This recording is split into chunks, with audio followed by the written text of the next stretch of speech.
আসসালামু আলাইকুম এভরিওয়ান, কেমন আছেন সবাই? তো আজকে আমি চলে গিয়েছিলাম টাঙ্গাইলের কাচ্চি ভাইয়ে, এবং কাচ্চি ভাই খুবই রিসেন্টলি ওপেন হয়েছে টাঙ্গাইলে। তো কাচ্চি ভাইয়ে গিয়ে সেখানকার খাবার কেমন ছিল এবং টাঙ্গাইলের কোন লোকেশনে এই কাচ্চি ভাইয়ের নিউ আউটলেটটি হয়েছে সেটা নিয়ে আপনাদের সঙ্গে আজকে শেয়ার করব।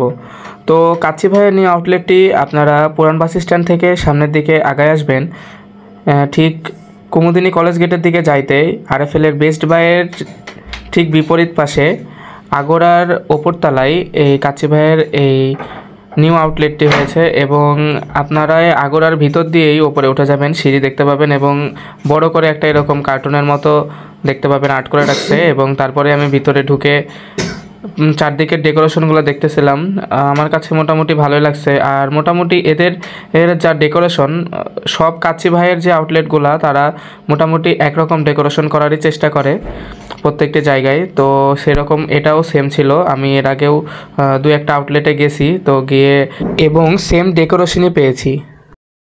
এরপরে আমি হাত ধোয়ার জন্য বেসিংয়ে চলে গেলাম, এবং বেসিংয়ে গিয়ে হাত ধোয়ার পরে বসার জন্য জায়গা খুঁজতেছিলাম। এদিকে তো বসার কোনো জায়গাই পাইতেছিলাম না।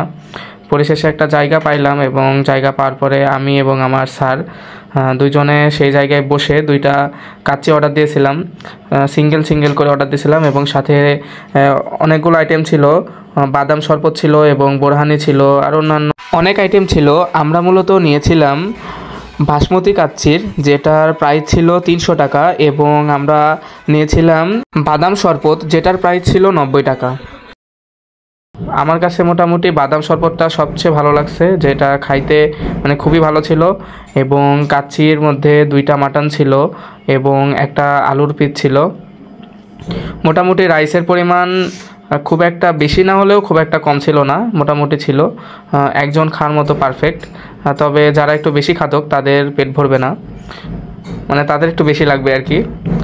মোটামুটি রাইসগুলা দেখতে আপনারা যেমন দেখতেছেন, খাইতে নর্মালি ভালোই ছিল। তবে মাটনগুলা কিছু কিছু দেখা যাচ্ছে যে সেদ্ধ হয়েছে এবং কিছু সেদ্ধ হয়নি। এর আগে আমি যে মাটনটায় হাত দিলাম দেখতেই পাচ্ছেন, ওইটা ভালোভাবে সিদ্ধ হয় নাই। দেন পরের যে মাটনটা সেটা অনেক ভালোভাবে সিদ্ধ হয়েছে, এবং আলুটা দেখতে পাচ্ছেন, আলুটা সবচেয়ে ভালো লাগছে আমার কাছে। সেটা একদম পুরো সিদ্ধ হয়ে গেছে, এবং দেখেন আমি যখন এটা ভাঙলাম তখন একদম ভিতরে মানে মনে হয় যে কি বলবো, সফট একটা বিষয়।